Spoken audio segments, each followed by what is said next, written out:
So locations, transport, financial planning, travel insurance, hotel and accommodation, currency exchange, visa options, and he got absolutely scammed. Okay, don't come to Thailand thinking you're the big I am. The Thai people ganged up and half of them know Muay Thai. And don't marry one of the bar girls, each to their own, entirely up to you what you do. What is going on, team? Welcome to today's video. Today I'm going to be teaching you all how to move to Thailand like I did 1 year ago. I've been here alone for a year and I was doing what you're probably doing, looking at videos how to move to Thailand, because that's what I wanted to do. And it was the best decision that I ever made in my life. So if you are thinking of doing it, I definitely recommend it. It's completely changed my life.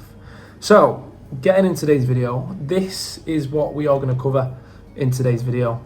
Not in great detail, but enough detail for you to potentially make the move next week if you wanted to. So locations, transport, financial planning, travel insurance, hotel and accommodation, currency exchange, visa options, important apps and laws. Okay, so first, where to stay. So obviously you're probably going to be landing in Bangkok if you are coming from the west, and that's the capital city. It's actually the most visited city in the world at the moment, the most popular place. You've got Pattaya, where I currently am based. You've got Phuket, Chiang Mai, Krabi, Koh Samui, and of course plenty of other places, but they're the main ones, right? Airports and transport. These are the main airports, if you want to pause. And these are the modes of transport. So you can rent a motorbike out here. You can rent a car. You can get on a coach, bus, get a taxi, flights around Thailand, plenty. And you can get the boat and ferry to different islands. So depending on how long you're looking to stay in Thailand, for example, if you're looking to stay here for just 6 weeks, get a hotel. And if you're going to be moving around, but staying for, longer than 6 weeks, stay in a hotel. But if you're going to be stuck to one location and you decide to stay in one location for longer than 2 months, get your own place. I recommend getting your own place. And you can find this by going on Facebook, going on Google, visiting estate agents when you're here, the hotel apps, booking.com, Agoda, all that sort of stuff. So financial planning, technically this is your research, but I'm going to help you out a little bit. Flights around $500. Okay, it cost me, this is what it sort of costed me to move here. Visa costs, because there's different types of visas, accommodation, transport, food and drink, activities. Obviously I train Muay Thai, so that I pay for every month. Travel insurance, and then the emergency pot, which is, let's be honest, as much as possible. So moving on to visa options. The tourist visa, you've got 60 days plus 30 days, which gives you 90 days, which altogether gives you 270 days if you do a border run, which is essentially you go to the border and then you come back into Thailand, and then your visa resets and you can extend again, giving you another 90 days. You can do that 3 times per year. It wouldn't say it's great for a long run, but you can do that if you're just arriving here, getting set up. Education visas, 1 to 2 years, you can do Muay Thai, you can learn the Thai language. And then if you go to the visa centers, you can get visas from up to 20 years. There's actually a digital nomad visa that just came out that gives you 5 years in Thailand as well, which is cool. Currency exchange, when it comes to getting your money to Thailand, what you don't want to do is change your money at the airport, because on my way to Thailand, before I flew out, I was going to put all of my notes into baht at the airport. And I seen some guy do it, and he got absolutely scammed for 25% of his whole budget, because the exchange rates were that bad.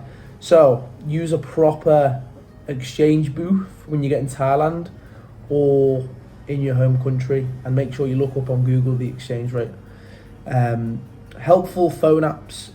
You got Grab, which is basically food delivery, taxis, groceries, all, to be honest, incredibly cheap out here. I think that if you're living in the West, you are going to be very surprised at how cheap it is to live in Thailand. Bolt, again, taxi service. Line, which is basically like WhatsApp but for Thai people and people in Thailand. Lazadar, which is like Amazon of the West. Temu, I think you guys have that in the West as well. Facebook Marketplace to buy stuff and join communities, which we're going to speak about in a minute, and then booking.com and Skyscanner for your hotel and flights. So moving on to online communities and networking. Facebook groups, YouTube channels, Instagram hashtags, Google events, local hotspots. Right, this is important, you listen to this part. Tips for a smooth journey.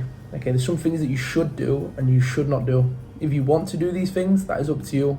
When it comes to the do not thing, that definitely applies to you, because when I say this is what you should do, that's my opinion. When I say what you shouldn't do, that is universal. You do not want to make the mistakes that I've seen other foreigners make, and even I've personally made since I've been in Thailand. So tips for a smooth journey is, respect Thai people and their culture. Learn basic Thai words so you can communicate. Translator app. Make sure your passport is valid for 6 months. Organise transport from the airport. Get a hotel pre-booked, and if you've got any specific questions, do join Facebook groups. So what not to do? Don't be unlawful. Okay, don't come to Thailand thinking you're the big I am, causing trouble with the locals. Don't be doing drugs, because the laws here are incredibly strict around that, as well as fighting. Thai people stick together. I've seen foreigners try and step out of line and cause violence upon the locals, and it did not end well for them, because the Thai people ganged up, and half of them know Muay Thai, which is very, not very good if you're a foreigner trying to cause trouble. Don't drive your bike without a helmet. Obviously, 2 reasons. 1, it's unsafe. 2, if the police see you, they'll just pull you over and fine you. And to be honest, if the police do pull you over, they're probably going to fine you anyway if you are a Westerner. But the best thing is they're not like in England, where they'll take your bike and then you've got to go to court and you've got 6 points on your license. You've got to pay a massive fine. It's not like that. You literally just pay around like 500 to 1,000 baht, which is the equivalent from 10 to 20 pound, and then you'll be on your journey.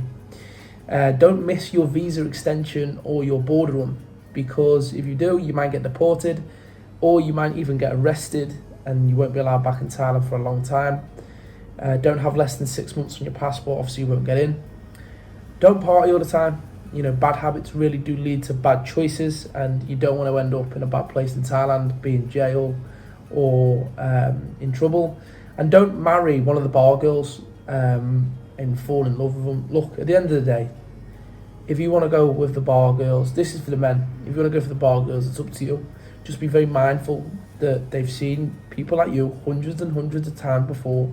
Men have more than likely paid them to have sex, and these men just I don't know what they do to these men.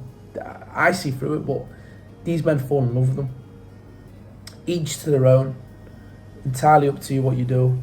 But this has been how to move to Thailand, literally in around 8 minutes. Free step-by-step guide. My name is Tom. If you've got any specific questions, comment below. I'm more than happy to help. But thank you for watching. I'll hopefully see you in Thailand. Peace.